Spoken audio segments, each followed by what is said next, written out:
Hey everyone. So I'm going to talk about some curriculum that I'm currently going through, which is a course for blueprint reading, which we're using this text, machine trades print reading. Okay. And I'm going to do a few videos on with this text. We're going to start right from the beginning. We're going to start with unit one, drawings and prints. Okay. And we'll go pretty quickly through the video. So you can always stop and pause it, and we can go to the slideshow as well. But here we are, Unit One: Drawings and Prints.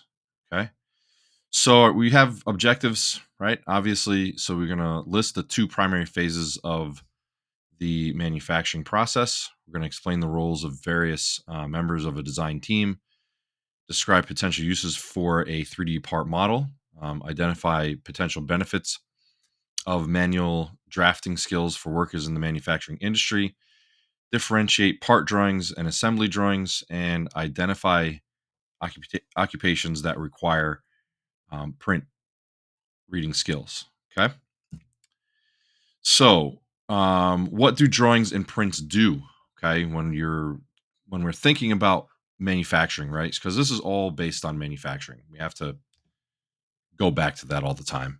Um, what are what do drawings and prints do for manufacturers and engineers, people that are in this trade? Okay. So drawings and prints communicate design details for a product. Okay. They're created during the design phase and they're applied during the production phase. What we use are various CAD software, right? You guys know me, I'm pretty CAD software program agnostic. I don't really care what CAD software you use. I tend to use Tinkercad because I have some pretty basic classes and I want students to use Tinkercad. But you can also use SolidWorks or Fusion or Onshape. Onshape's a new one people really like, so that's great. So we get into some at some point we get into some CAD software, um, and a CAD software user interface. We have an isometric pictorial view, and we have dimensioned orthographic views. Okay. And I think actually going back to that, that is SolidWorks right here. Okay. This is what SolidWorks look like. Primary phases of manufacturing. We have the design phase, which we do the process for designing a product. The design team is assembled, drawings and prints are created, and we do a bunch of prototyping in the design phase. And then in production phase, it consists of part production, assembly, and packaging. Okay. The design team, who's in the design team, who is included in that team? We have engineers, designers, CAD technicians, machinists, inspectors, marketing representatives, and accountants. Got some 3D models. What are 3D models? I have a bias to 3D models, okay, because I'm not a very good. I don't, I'm not a drawing person. I like 3D models better, but to each their own. So 3D models are computer-based representations of parts or assemblies. They include actual geometry and material characteristics, and they're designed using computer-aided drafting software, which is CAD. Uses for 3D part models. They provide project-specific needs and requirements to determine which use to apply. Potential uses of a 3D part model. Um, we go to 2D drawings, okay, assembly model, export to 3D printer or CNC machine, which is as as we know is super helpful. And then also computer simulation and analysis. Let's just move that up there. There we go. In the prototyping stage, we follow the part design. We have a sample that's tested. 3D printers generate parts for 3D models. Parts typically plastic, but maybe metal. 3D printing is also called additive manufacturing, which you guys all know I have a bias toward, right? Pro tip: manual drafting skills are still useful in computer-focused workplaces. Quick and accurate sketching and clear lettering allows for more effective communication with coworkers.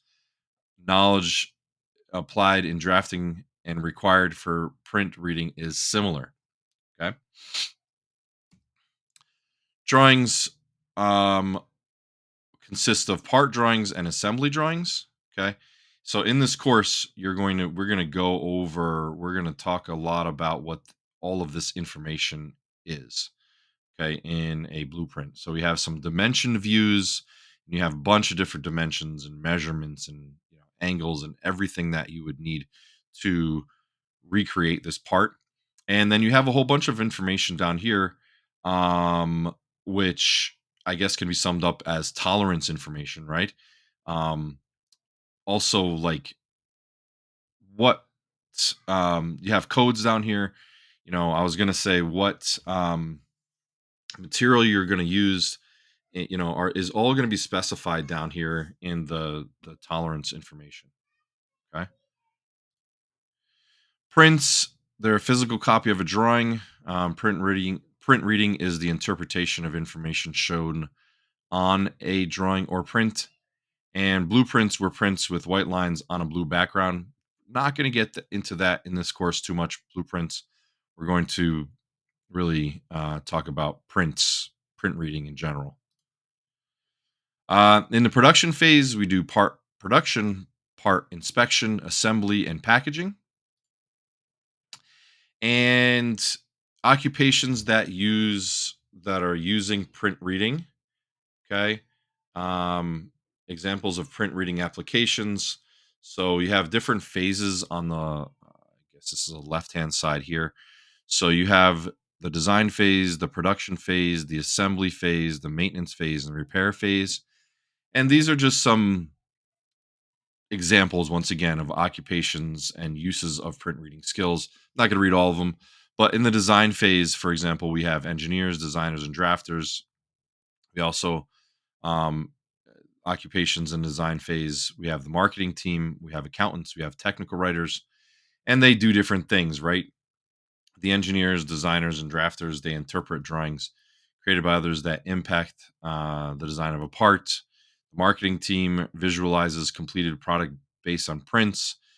Accountants, right? They're going to be concerned with costs, so they're going to calculate cost estimates for parts. And continuing on, right? We have in the occupation phase some maybe some interesting things that people want to do. I don't know what people are going to do with their lives once they leave my high school classes, but whether you want to be in the design phase or any of these other phases, um, really cool. There are plenty of things for people to do. Okay, and that's it for Unit One. I know that was pretty quick, but thank you for watching and listening.